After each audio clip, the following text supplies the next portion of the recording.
এবার বিভিন্ন রাজস্ব তিনি কি করলেন, সেই হরিহরকে তাই পালন করতে শুরু করেছে। তো রাজা ভারত চিন্তন করে হরিহরকে কেউ আমি তার কোনো কারণ নাই, তাহলে এখানে উপযোগে রাখা অনেক কর্তব্য। এবার কি হলো জানো, তিনি জপে বসলো তার সরাসরিতা একাই চিন্তা আমার হরিহর কোথায় গেল, আসক্তি খাওয়ার ওটাকে দাঁড়িয়ে বেড়ায়। তো তিনি জবে বসেছেন, মন স্থির হচ্ছে না কেন, সদা সর্বদা ছুটে বেড়াচ্ছে। তত দিন যাচ্ছে, তিনি আস্তে আস্তে ভজনটাকে কমিয়ে বেশি হরিহরের মধ্যে বেশি নজর দিয়েছে। এবার ভরত ধীরে ধীরে বৃদ্ধ হয়ে পড়েছে। তো রাজা ভরত বৃদ্ধ হয়ে গেছে বাবা। তো বৃদ্ধ যখন তিনি হয়েছে, তিনি মনে মনে চিন্তন করে, আচ্ছা আমি তো চলে যাবো, দেখো বং কেমন করে আসে, আমি তো চলে যাবো, কিন্তু আমার হরিহরের কি গতি হয়। তো তিনি আজকে মৃত্যুর সন্নিকটে দাঁড়িয়ে আছেন, হরিহর তার পাশে বসেছেন পুত্রের মতো। পুত্র যেমন যেমন আর তাকে শোক করে, ওই ছোট্ট হরিহরটাও যেন বাবার কাছে চলে যাচ্ছেন। তো বাবা হরিহরটাও বসে বসে যেন কাঁদছে, অপিতা এতদিন তুমি আমাকে কত আদর করেছো, লালন করেছো, বারবার কত খাইয়েছো, অপিতা তুমি যে চলে যাচ্ছ, আমার কাছে কি হবে। দুজনের চোখের জল চলে গেল।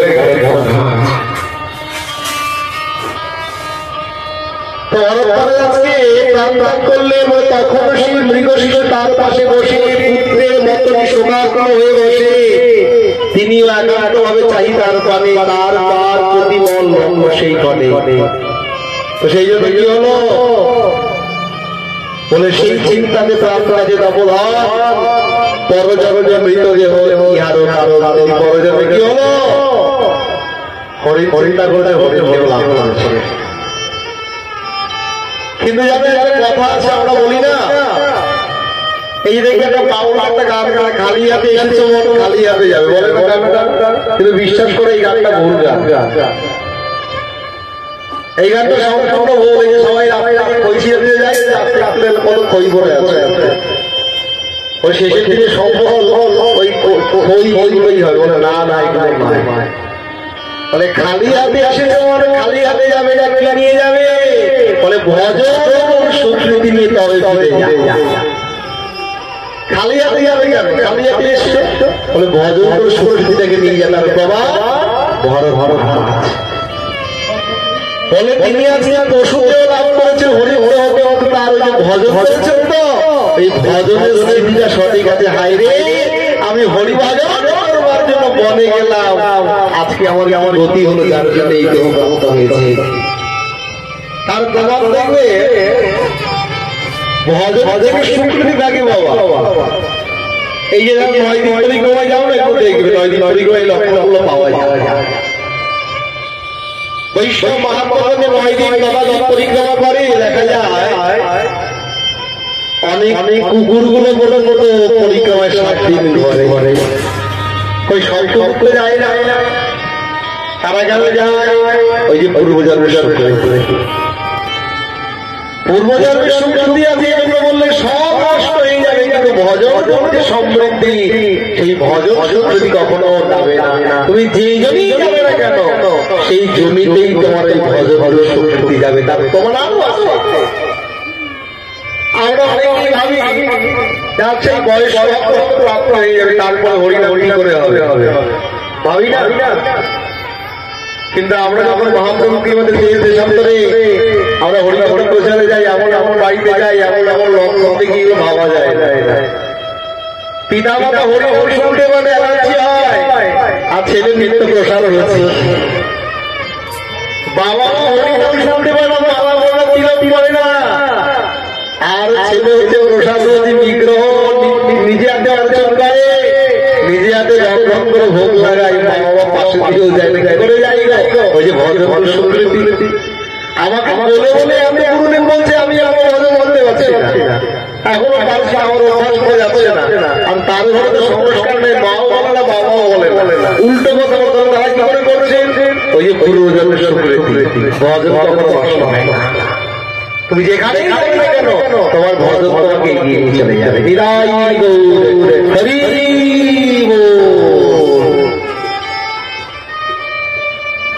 তেমন সময় তিনি মৃগশরী লাভের নামত হলে তো তিনি চিন্তন করে এবার আমার ভুল করলে হবে বলা বড় বড় চিন্তন করে এবার আমার ভুল করলে হবে না আমি এবার হরি ভজন করব তো কি করলেন তিনি পশু লাভ করেও তিনি সদা সর্বদা সাধুর সঙ্গে সঙ্গে ছিলেন সাধু সঙ্গ ছাড়া হয় নাই বাবা বলে অনেক অনেক সিদ্ধ মহাত্মারা মহাপ্রভুর কাছে পর্যন্ত বৈষ্ণবের ঘরে হতে চেয়েছেন বাবা বললেন বৈষ্ণব ঠাকুর হইতাম ঠাকুর প্রসাদ খাওয়া তলাই তো বৈষ্ণব ঠাকুর বাবা আমি এক সাধুকে শুনেছি অনেক অনেক সিদ্ধ ভক্তগণ তারা মহাপ্রভুর কাছে মৃত্যুর পরে গুরুজন করে প্রার্থনা করেছেন বলতে পারো বৈষ্ণব গুরুজন কেমন ভালো বলে যেমন তেমন তো দূর করে নেয় বৈষ্ণবটা দূর করে যাবে বলে কেন বলছে দেখো আমরা মুখে যাবে বলি না কেন মন কোন বৈষ্ণব যখন উচ্ছিষ্ট প্রসাদ আমাদেরকে তাই কি হয় নিতে গিয়ে বিচার চলে আসে বৈষ্ণব উচ্ছিষ্ট যদি আমি বিহুর হয়ে যাই বিচার আসবে না আমি যখন প্রণাম করতে যাবো আমি একটা শাড়ি পরে এসেছো প্রণাম করতে পারবে প্রণাম করতে গেলে 7 বার 5 বার ভাবতে ধুলো আছে যদি গায়ে লেগে যায় সুন্দর দামি শাড়ি আর যদি আমি কুকুর হয়ে বৈষ্ণব হয়ে তাহলে গলা করে যাই তাহলে যে আমার মধ্যে আর বিচার নাই তো সেই জন্য অনেক সাধু অনেক মহাত্মা প্রভুর কাছে প্রার্থনা করছে দয়াময় আমাকে এমন করে জন্ম দিয়েছে আমার অহংকার জায়গায় আমার এখন দেহ দিই তাই আমাকে বৈষ্ণবকে কুকুর করে জন্ম দিও বৈষ্ণব সারাদিন ভজন করবে মধ্যাহ্নে ভোগ লাগাবে আর ভোগের পরে তিনি প্রসাদ হয়ে মহাপ্রসাদ উচ্ছিষ্ট যখন ফেলবে আমি কুকুর হিসেবে প্রসাদ উদ্ধার হয়ে যাব তার প্রমাণ শিবানন্দ সেনের কুকুর মহোৎসব শিবানন্দ সেনের করে যে কুকুর সে যেমন যেমন কুকুর নয় বাবা এরা প্রভুর কাছে প্রার্থনা করা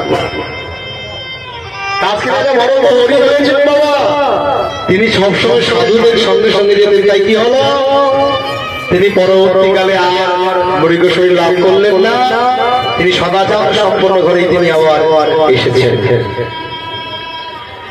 তো তিনি পরবর্তীকালে সদাচারী বিপ্লবী গরিষ্ঠ পত্নীর গর্ভে পুত্ররূপে জন্মগ্রহণ করলেন কেন বিদায় বলছেন না যোগী যোগ ভ্রষ্ট হয়ে গেলে কোথায় জন্মগ্রহণ করে গো সদাচার সম্পন্ন ধনী ধনী তিনি জন্মগ্রহণ করে তার প্রমাণ তো তিনি আজকে বিপ্রের এক সদাচারী বিপ্র ব্রাহ্মণ তার পত্নীর গর্ভে পুত্ররূপে জন্মগ্রহণ করলেন সেই বিপ্রের প্রথম ভার্যার রূপে শাস্ত্রকালী চরিত্রবান তাহার তো 9 জন পুত্র ছিল কনিষ্ঠ ভার্যার এক কন্যা তো মহর্ষি ভরত সেই বিপ্রদেহ লাভ করে তিনি কি করছে জানো তিনি মনে মনে চিন্তন করলেন আমার 2 জন্ম অলরেডি চলে গেলে একটা ভরত জন্ম তারপর মৃগ জন্ম কিন্তু অনেক মহাত্মা বলে এমন হরি বলা ভজন জন্য দেহ গোবিন্দ আমায় কৃপা করে দিয়েছেন আমি এই জন্মটা আর নষ্ট করব কি করলেন তিনি মনে মনে চিন্তন করলেন আমি যদি জগৎ সংসার সকলের সঙ্গে রাখি আমি হরি ভজন থেকে এরকম মায়ার জগতে পড়ে যেতে পারি কি করলেন তিনি সঙ্গে সঙ্গে আত্মংশ অসংখ্যায় সজন সঙ্গ এবং সঙ্গ তিনি ত্যাগ করে দিয়েছে ত্যাগ করে কি করলেন তিনি ভগবানের চরণ জীবনে ধ্যান করে তার মনটা গোবিন্দ চরণের সমর্থন করে দিয়েছে তো তারা দেখছেন আরে আমার ছেলে এইভাবে হরি ভজন করে ছোটবেলা এখন এরকম করে আরে এখন খেলাধুলার বয়স সংসার করবে, এখন থেকে যদি এইরকম করে আমার ছেলেটাকে ভালো লাগে, তো কি হলো, পিতা উপদেশ করলে কিন্তু পিতাটাকে হরিভজন করে সরাতে পারে। এবার কি হলো, আজকে তার পিতা মারা গেল, পুত্রগণ কনিষ্ঠ যারা তাকে আলাদা করলো, তাতে কি হলো জানো, রাজা ভরত মনে মনে চিন্তন করলে আমি আর কথাই বলবো না, ভজন দেখো বাবা, আমরা তো সদা সর্বদা আমার ভজন জানানোর জন্য আমরা ব্যস্ত হয়ে পড়ি, তাই না? যদি বলবে কেন অপরাধ নেবেন, আমি বলি তো আমি তাই ঠিক বাবা, আমার দেরি হলো কেন, বলে কি যে বলো, প্রতিদিন লগ্নকে তো মালারা শেষ হয়ে গেল, আসা যায় ছলে হোক কৌশলে হোক বুঝিয়ে দিলাম প্রত্যেকটা আমি লগ্ন হরিটা, তাই তো বলছি। আমরা সবসময় আমার নিজের ভালো নিজের করতেই ব্যস্ত, আমি অমুক ভালো করি, আমি এই বলতে করি, আমি সেই করে আমরা এটা নিয়েই ব্যস্ত।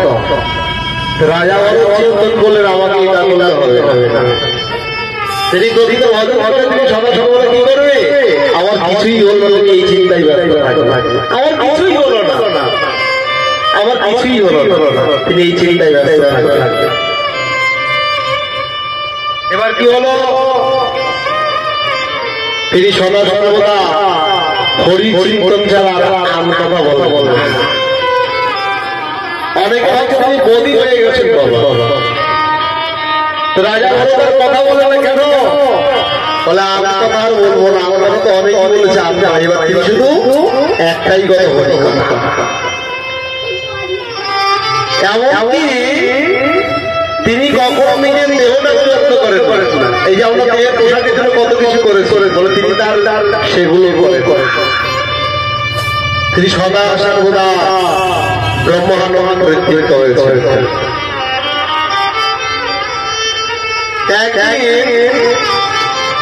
রাজা ভরত বনের পথ দিয়ে চলেছেন, তেমন সময় সেই পথ দিয়ে শূদ্রাধিকারী দস্যুরাজ তিনিও চলছেন, কি করতে জানো, তিনি তার সন্তান নাই, রাজা দস্যুর কোন সন্তান নাই, তো তাকে একদিন বলেছেন তুমি যদি সন্তান লাভ করতে হয় তুমি একটা পশুকে বলি না, তো তিনি পশুটাকে নিয়েছিল বাবা হাতে, কিন্তু পশুটা কোনো কোনো ছুটে পালিয়ে চলে গেছে, কিন্তু আর সন্তান তো লাভ করতে হবে, সন্তান তো লাভ করতে হবে, কেমন বলি তো দিতে হবে, তেমন সময় চিন্তা করতে পশু নয় না পেলাম, একটা মানুষ তো পেলাম, কাকে পেয়েছেন গো, বলে রাজা ভরত কথা বলে না, বলে ভালোই হলো, কাউকে ভুল দিও না, দিয়ে দাও, বলে রাতে হরি মারে গে, আর রাতে হরি মারে গে, তার প্রমাণ রাজা ভরত। তো দেখলে যে পশু নাই হলো, কিন্তু এ তো কথা বলে ভরত কি হবে, বলে চান করালে গলায় জমা খবর ভালো বলেছেন, কিন্তু রাজা ভরত সন্তান করছেন, আমি তোমার জন্য সমর্থন করে দিয়েছি, আমার দেহ মনোবল তুমি যদি রক্ষা করবে আর মারলে মারবে। এবার কি হলো জানো, রাজা বড় বড় যখন ওই হাড়ি কাঠের মধ্যে গলাটা দিয়েছে, যেই না খড়গোটা তুলেছে, ভবানী বলছে তোর এত বড় কথা, একজন বড় বড় ঈশ্বরকে যদি বধ করো তুমি একজন নয় জন্ম জন্মাবার তোমাকে নরক জনিতে ভোগতে হবে। এবার কি হলো, মা ভক্তকালিয়ার নিজেকে স্থির রাখতে পারলেন না, ওই বৈষ্ণব ভরতের বলি দেওয়া দেওয়া কি হলো, মা ভবানীর সঙ্গে সঙ্গে ছিন্ন অবস্থা ভয় রূপ হারে মা ভদ্রকালী নিজেই নিয়ে যেই ব্যক্তিটা ভরতকে বলি বলে গেলে তার গলাটাই বা ছেদন বলি ভগবান কি, তো ভগবান এক জায়গায় যুগে যুগে তিনি ভক্ত আমার তো ভরসাই নেই বাবা, আমার তো ভরসাই নাই, গুরুদেব বলেছেন হরি ভজন করো, হরি সময় খাওয়া, আমার একটাই করো, ভজন করলে কি ভগবান খাওয়াবে, বড় সকলের থেকে আসে আসে আসে না। আজকে রাজা বড় আপন মনে চলছে, তার একটাই চিন্তায় গভীর কৃপা করো দর্শন দেখা। সত্যি বসে এবার বলছে রাজা ভরত চলতে লাগলে চলছেন তেমন সময় সৌভিরাজের রাজা ভগবান তারা আজকে পাল পাল সেই পথ দিয়ে চলছেন। তো রাজা ভগবান পাল পালে যাচ্ছে তেমন সময় যারা পাল পাল হবে না তাদেরকে শিবিকা বলা হয়। তেমন সময় যারা পাল পাল করছেন তাদের মধ্যে একজন অসুস্থ হয়ে পড়েছে। তো যদি একই অসুস্থ হয়ে পালকিতে যেতে কষ্ট হয়ে যায়, তাই না? রাজা রঘুবর মনে চিন্তা করল যদি এখন রাস্তায় একজনকে পাওয়া যেত তাহলে বেশ ভালোই হতো। তো ঘটনাটা কি হলো জানো, রাজা ভরত মহারাজ তার মুখে একটাই কথা, শুধু গোবিন্দ নাম হরিনাম কীর্তন গাইতে গাইতে মনে মনে মনে জোরে রাজা রঘুবর রাস্তা দিয়ে এক জায়গায় দেখতে পাচ্ছি, তাকে জিজ্ঞেস করি তুমি আমাদের পালকিটা বহন করবে? রাজা রঘুবর বড় প্রশ্ন করছে, আরে তুমি কি আমাদের শিবিকা আরোহণ করতে পারবে? তাকে রাজা ভরত মহারাজ ধরেও না চলেও না, কথাই বলতে পারে না। তিনি চলেও না, কথাই আছে না, বেশি ভর্তি কলসি ধরে না, আমাদের ফাঁকা কলসি ওই বেশি ফাঁকা হওয়া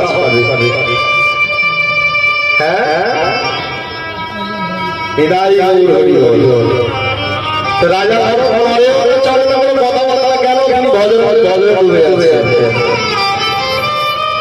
তো তারা মনে মনে চিন্তা করবে ভালোই হলো, পয়সাও দিতে হবে না আর কোন প্রতিবাদও এই উপযুক্ত পালকি ভাব বিষয় লাগিয়ে। তো রাজা ভরতকে আজকে পালকিতে লাগিয়ে দেওয়া হলো, কিন্তু কি হলো জানো, আগে পালকিটা জোরে জোরে যাচ্ছে, এবার ধীরে ধীরে যাচ্ছে। কেন ধীরে ধীরে যাচ্ছে জানো, বলে সাধু স্বভাব কেমন হবে, বলে তিনি প্রত্যেকটা পদক্ষেপ হিসাব করে পাবে। সাধুর প্রত্যেকটা পদক্ষেপ হিসাব করে গেল কেন, সাধুর দোষ সর্বলোকে গায়, সাধারণ লোকের তো সবাই গাইবে।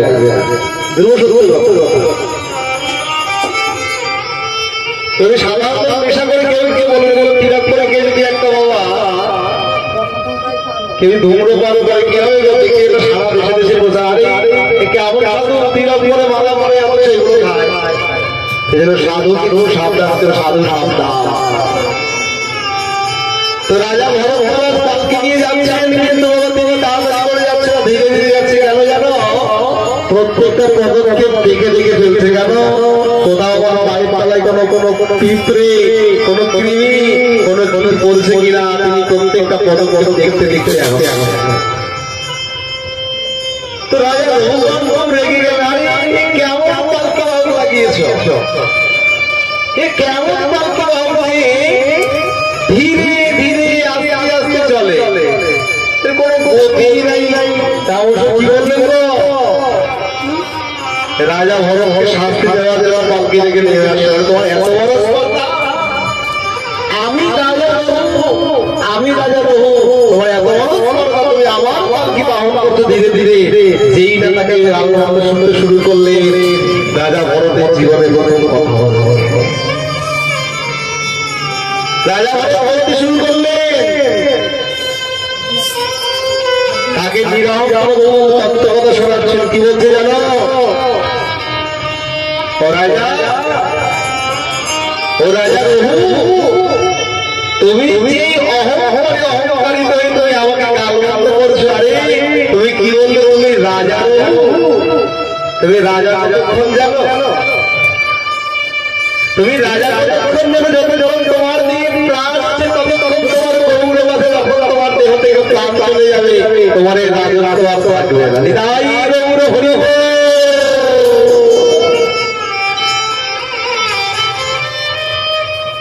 তেমন সময় রাজা ভালো বলছে, আরে আমাদের অবতাই তো বদলে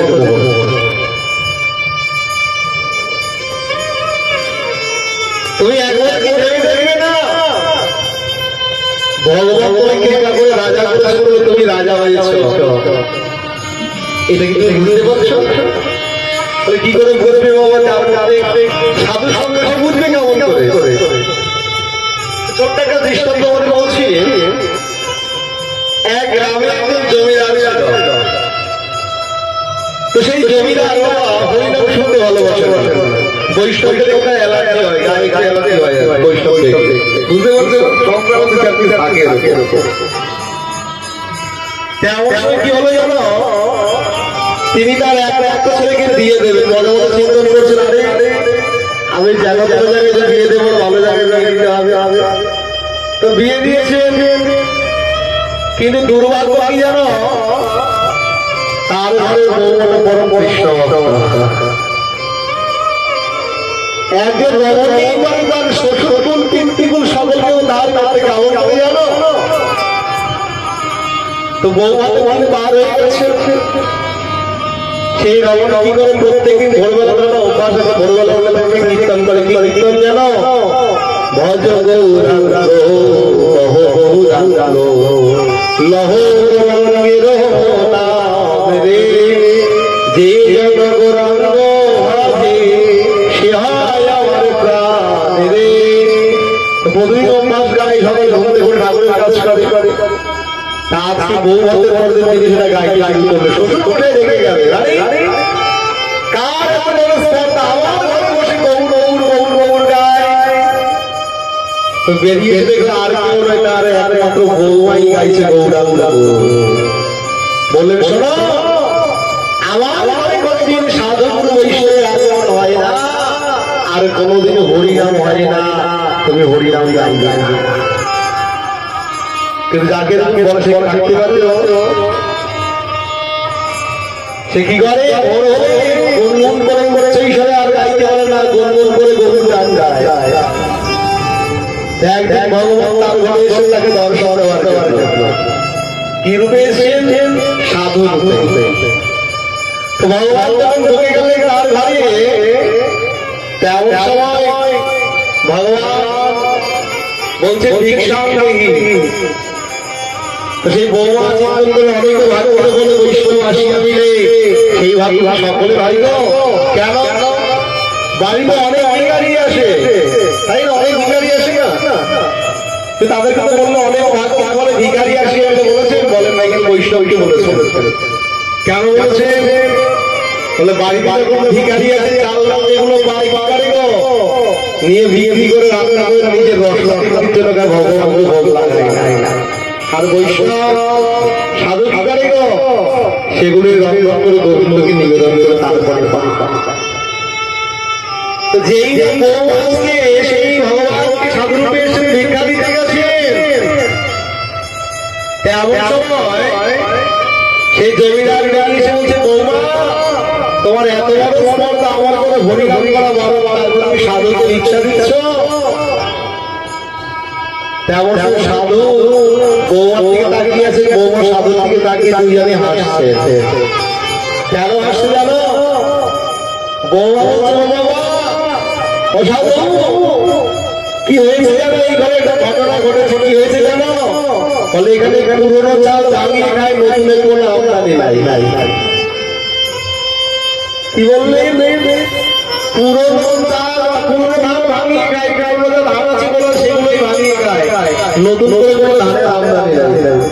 তো বলো তো আমাদের সঙ্গে কার না আদায় গাড়ি গাড়ি জমিদার বাড়ি বলে কথা বলছে, পুরোনো বলে ধান আছে ওগুলোই ভাঙিয়ে খায়, নতুন ধানের কোনো আমদানি, নতুন ধানই বাড়িতে ঢোকে না।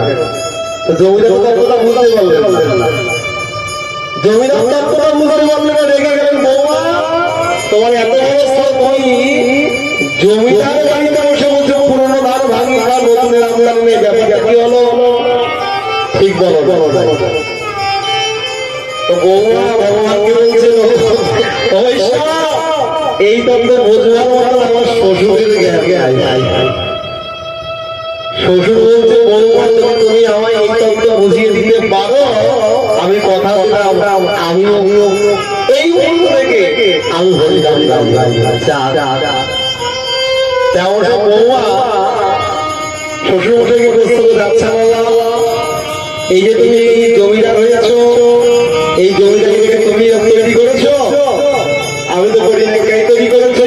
তোমার বাবা না তোমার ঠাকুরটা বলে না, বলে তার বাবা তার বাবা তার বাবা তার বাবা তার বাবা এই বাবাই বাবাই চলেছে। তাহলে তুমি এই বংশে জন্মগ্রহণ কেন করেছো? তত্ত্ব বৌমা শ্বশুর মশাইকে বোঝাচ্ছেন বাবা কৃষ্ণ ভক্ত বৌমার জন্য সংসার নামময় প্রেমময় হয়ে যাবে প্রমাণে। তো বৌমা শ্বশুর মশাইকে বলছে এই যে তুমি জমিদার হয়েছ ওই পাশের বাড়ির কাকাটা তো জমিদার হয়ে তুমি কেন হয়েছ? তোমার পূর্বজন্মের সুকৃতির জন্য তুমি এই জন্মে জমিদার হয়েছ, তবে তুমি এই জন্মে কাজ করছো, আগামী জন্মে ভগবানময় কামনা করি দিয়ে জন্মে সংসার চলবে। শ্বশুর মশাই চেতন ছিল তাই তো।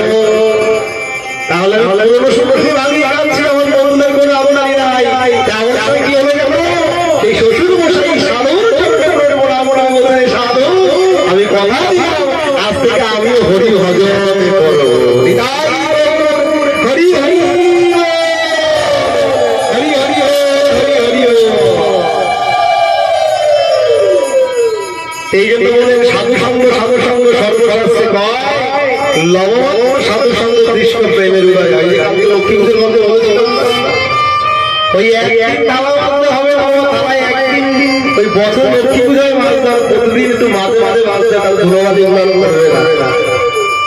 সেই জন্য আমি শ্বশুরের চেতন কিন্তু আয় তো আমি যে রাজা অহংকারিত, তাহলে এই রাজা তো আমি নয়, আমাকে ছেড়ে যেতে হবে। পরে আমাকে চিন্তা করতে হবে। আজকে রাজা ভরত থেকে যখন বলছে তেমন সময় সেই রাজা রঘু কি করেছে জানো? মহারাজ ভরতের চরণতলে পড়ে গেছে। মহারাজ ভরত বলছে হে সাধু হে ব্রাহ্মণ এইরকম কথা তো আমাকে জীবনে কেউ শোনাই নাই, আজকে তুমি আমায় এই অমৃত কথা শোনাইছ, যার জন্য আমাদের এক জন্মে জন্ম জন্মান্তের অহংকার মাটিতে পড়ে গেল। হরি হরি এবার কি হলো জানো? এই যে রঘু এত বড় রাজা অহংকার ছিল, ভরত ব্রাহ্মণ কিন্তু অনেক গালি মালি করেছে। এবার বড় জল করে রাজা রঘু ভরত চরণে করে যাচ্ছে। কি বলছে জানো? ভয় নাই করি আমি ইন্দ্রের শিবের ত্রিশূলার যমরাজের দণ্ডকে সর্বদার অস্ত্রে ভয় নাহি পাই, কিন্তু ব্রাহ্মণ সাধু অপমান আমি ভয় পাই। কেন বলছেন এই কথা? বলেন বৈষ্ণবে তো হয় ক্ষুদ্র অপরাধ মহা মহা মহাভজনেতে পড়ে যায়। একটুখানি যদি খুদ হয় ভজন থেকে বেশি তার প্রভাব আমি এখানে জানতাম না। সত্যি এই জন্য মহাপ্রভু কৃপা করে এমন একটা পরিবেশ দিয়েছে, সকলে আমরা ভক্ত মানুষ আমাদের সঙ্গ লাভ করছে, আমার জন্ম সৌভাগ্য। আজকে অনেক বেশি অনেক দৃষ্টান্ত বলছিলেন বলেন না সবার সমস্যাই বাদে বাদে কথা তো বলছে দেখো সনাতন সেই আপনি প্রত্যেকে বিলাস স্মরণ করেন, তো তিনি বিলাস স্মরণ করেন বা প্রত্যেক দিন যারা যারা গুরু কৃপায় লাভ করেছে সেই স্মরণ করো, সেই বিলাস স্মরণ করো। তো সনাতন সেই বাদে ভদ্র আছেন দেখছেন প্রেমই রাধারানী আর গোবিন্দ গেছেন পুষ্পের বাগানে ফুলের বাগানে। তো ফুলের গাছটা অনেকটা উঁচুতে আছে, আমি ফুলটাকে আলাদা করে পারবো। রাধারানী আমি তোমায় তুলে ধরছি, আর তুমি সেই ফুলগুলো ধীরে ধীরে পাড়া। এবার কি হলো, গোবিন্দ রাধারানী চরণটাকে তুলে ধরে রাধারানী ফুল পাচ্ছে। এটা কেদার সঙ্গে ছিল, লীলা স্মরণ করছে সনাতন গোস্বামী। তো তিনি লীলাটা দেখে হাসছেন। তো তিনি লীলা দেখে হাসছেন কেন জানো? এই রাধারানীকে গোবিন্দ গাছে আটটা ধরিয়ে দিয়ে গোবিন্দ সরে চলে গেল। তো সনাতন গোস্বামী পাদে লীলা দেখে হাসছেন। কেমন হল তার পায়ে সমস্যা। তো তিনি সেই পথ দিয়ে যাচ্ছিলেন তাকে দর্শনের জন্য। তো দেখলে সরাসরি হাসছেন। তেমন সময় তিনি চিন্তা করছে, আরে সদর গোস্বামী আমি বোধহয় পায়ে ঘোরাবো, আমাদের দিকে হেসেছেন। সদর গোস্বামী হাসছেন লীলা স্মরণ করে। আর আমি চলতে পারি সনাতন গোস্বামী আমাকে দেখে হেসেছেন। কি হলো? চলে গেল। যেই না ক্রোধ হলো, কি হলো জানো? সনাতন গোস্বামী আর সেই লীলাকে স্মরণ করতে পারছে না। কি হলো আমার? কি হলো? আমি এতদিন থেকে আমি নিত্য স্মরণ করি, আমার নিত্য সেই নিত্য লীলা আমি স্মরণ করি। কিন্তু আজকে আমার কি হলো? আমি যতই চেষ্টা করছি আমার তো লীলা স্মরণ হচ্ছে না। আর লীলা স্মরণ করলে তেমন অনেক সিদ্ধ আমার কাছে গেলেন। কি হলো আমার? কেন আর স্মরণ যতবার হচ্ছে না? তেমন সময় তিনি সর্বসাধুদের কাছে গেলেন। তেমন গরু দাসের কাছে যখন গেলেন, তিনি মাথা নিয়ে আসেন। আমি তোমার যাওয়ার আনন্দ হয়েছে কেন? আমি তোমার দর্শনে গেছিলাম, তুমি আমাদের দর্শনে এসেছিলে। সনাতন গোস্বামী বলে, আমি তো তাকে দেখে আসি নাই, আমি তো লীলা স্মরণ করে রাধারানী লীলা দেখে এসেছিলাম। তার উপরেও অশ্রদ্ধা হয়ে চলে গেলে। সেই জন্য বলে ইচ্ছাই না অনিচ্ছাই সাধু তোমার তো ক্রোধ হয়েছে, তার লীলা স্মরণ করতে হচ্ছে না। এই জন্য মহাদেব বলে গেলে, বৈষ্ণবেতে হয় যদি ক্ষুদ্র অপরাধ, মহা মহা মহাভজনেতে আমাদের সচেতন থাকতে হবে। আমার বাক্যের দ্বারা কোন সাধুর চোখের জল হয়। তুমি যত বড় জল খাও না কেন, যত বড় প্রসাদ খাও না কেন, ততই লাভ করো না কেন, তোমার কোনো ব্যবহারে যদি সাধুর চোখে জল জমে যাবে, তোমাকে টিস্যুর মতো দিবে। সেই জন্য রাজা ভালো বলছেন। আর তার সাথে রঘু বলছেন, আমি ইন্দ্রের মধ্যেও ভয় পাই না, আমি জনগণকেও ভয় পাই, কিন্তু একটাকে ভয় পাই, একমাত্র সাধুর বাক্য, সাধুর অভিযোগই ভয় পাই, একমাত্র সাধুর অভিযোগ ভয় পাই। আজকে রাজা রঘুকে রাজা ভরত মহারাজ প্রসন্ন হলেন এই ব্যবহারের জন্য। আমি তোমার ব্যবহারে প্রসন্ন, তোমার মধ্যে জ্ঞান জ্ঞান এসেছে, এই তোমার মধ্যে নজরটা শিখে এসেছে, আমি তোমার ব্যবহারে প্রসন্ন। সাধু যখন খুশি হয় কি হয় জানো? সাধু বৈষ্ণবের কাছে গেলে কখনো সংসারের কথা বলতে নাই, কিন্তু আমরা বেশিরভাগ ক্ষেত্রে এটাই ভুল করি। আমরা গুরুদেবের কাছে গেলে কি বলি, গুরুদেব আমার এটা হয় না, ওটা একটা মাথায় হাত দিয়ে হবে না। গুরু বৈষ্ণবের কাছে গেলে কোনো বিষয় আলোচনা করতে হয়, কি আলোচনা করতে হয় জানো? গুরুদেব কি করে ভজনের সেই ভজনের কথা বলো, আমাকে ভজনের কথা বলো, আমি যেভাবে আমি আমার গোবিন্দ হইতে পারি। রাজা রঘুবার বলছেন, কি বাবু আপনি আমাদেরকে আরো কথা শোনান, আরো ভালো কথা শোনান। তেমন সময় রাজা ভালো ভালো লাগবে, যদি নিপজয়ী নয়, জ্ঞান দ্বারা যদি চিন্তনা করো, আত্মতত্ত্ব যে পর্যন্ত নহি অবগত, সংসার মাধুর্যে ভ্রমই সতত। এই কলিযুগে যতক্ষণ পর্যন্ত সাধু সঙ্গ না করে, হরিকথা আস্বাদন না করবে, ততক্ষণ পর্যন্ত আত্মজ্ঞান উপলব্ধি না হবে, ততক্ষণ পর্যন্ত তাকে জগৎ সংসারে শুধু আসতে আর যেতে হবে, মুক্তি লাভে। সেজন্য বলে পৃথিবীর মাঝে সংসার চক্রতে তাহাদের অবশ্যই ভ্রমণ করিতে হইবে।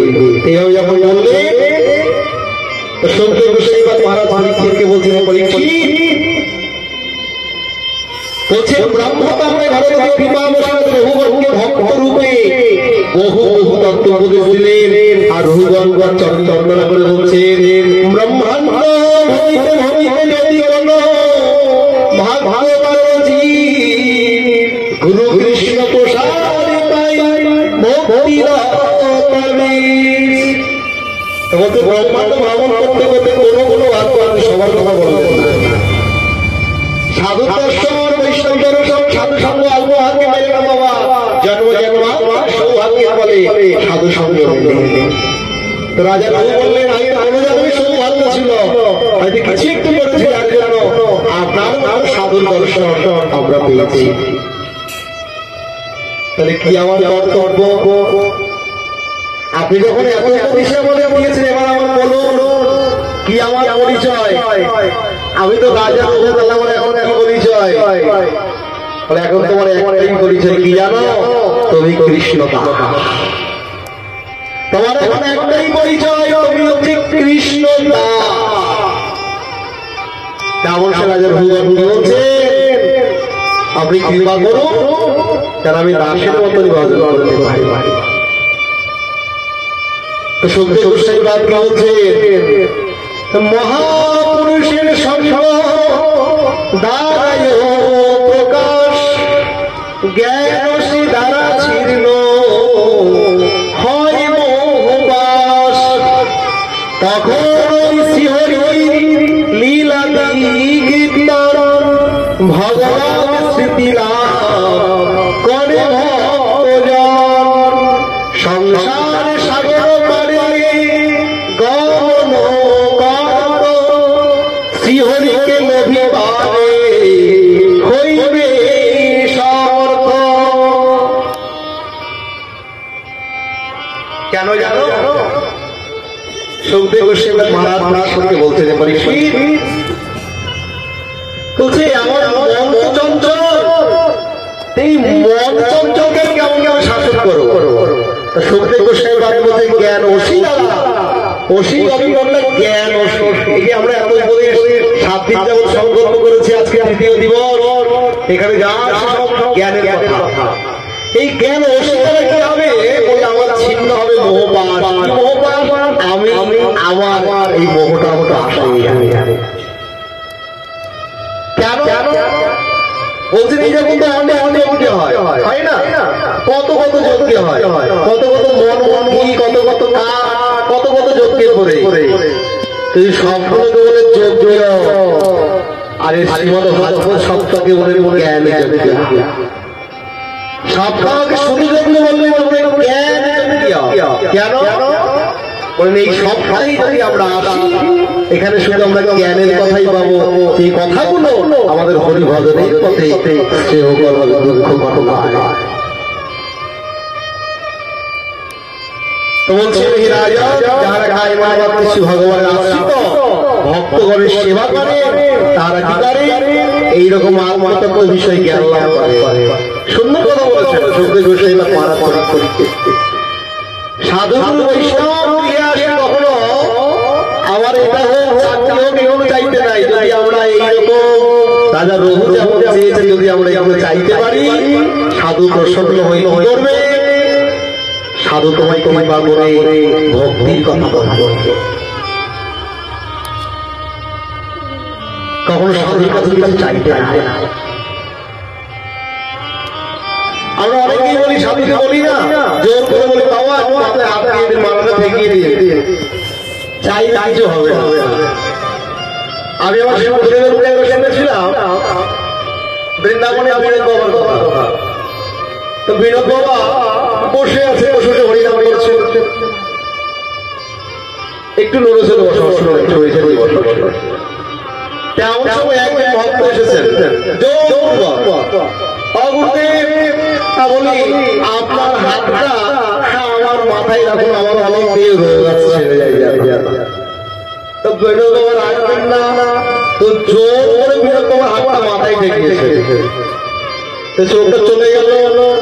আমার গুরুদেব বললো, বাবা তুমি যে মাথায় হাতটা দিয়েছ, কি আশীর্বাদ করলে? আমি কিছুই করি নাই, কিছুই করি নাই। তাহলে মাথায় হাত দিলে জোর করে চাইলে কৃপা পাওয়া যায়। কৃপাটা কখন আসে? তোমার ব্যবহারে যখন সাধু প্রসন্ন হয় তোমার মাথায় হাত দিয়ে, তখন তোমায় কৃপা করে মনে করতে তোমার আর কোনো ভয় ভয় না। তুমি সেবাই করলে না, সাধুর সঙ্গে কোনো আচরণ করলে না যে সাধুর শুভকর হয়। আর তুমি মাথায় আপনি বলছো জোর করে না, দিতেই হবে জোর করে পায়ের থেকে তোলা যায় কিচ্ছু হবে না। সেবার দ্বারাই কৃপা পাওয়া যায়। সাধু তুমি সেবা করো, বৈষ্ণব সেবা করো, সেবার দ্বারা যদি সাধু প্রসন্ন হয়ে তোমায় কোনো আশীর্বাদ করে, তবেই তোমার জীবনে তুমি ভগবত ভজনের পক্ষে এগিয়ে যাবে। এইভাবে সুখদেব গোস্বামী বর্ণনা করলেন যে একমাত্র সাধু সঙ্গ ছাড়া, হরি কথা শ্রবণ দ্বারা আমাদের কখনোই আমাদের সম্ভব নয় হরি ভজনের পথে এগিয়ে যাওয়া। আমরা আস্তে আস্তে অনেক কথাই পরীক্ষিত মহারাজ বলছেন, আমাদের সময় যদি সংক্ষিপ্ত যদি ঠিকঠাক মতো বলা যায় 5 থেকে 6 ঘন্টা করে লাগে, তো সময় মতো আমরা সম্ভব বলছি। এবার আমরা ভাগবতের সপ্তম স্কন্ধে আমরা প্রহ্লাদ মহারাজের কথা একটু আশা করি।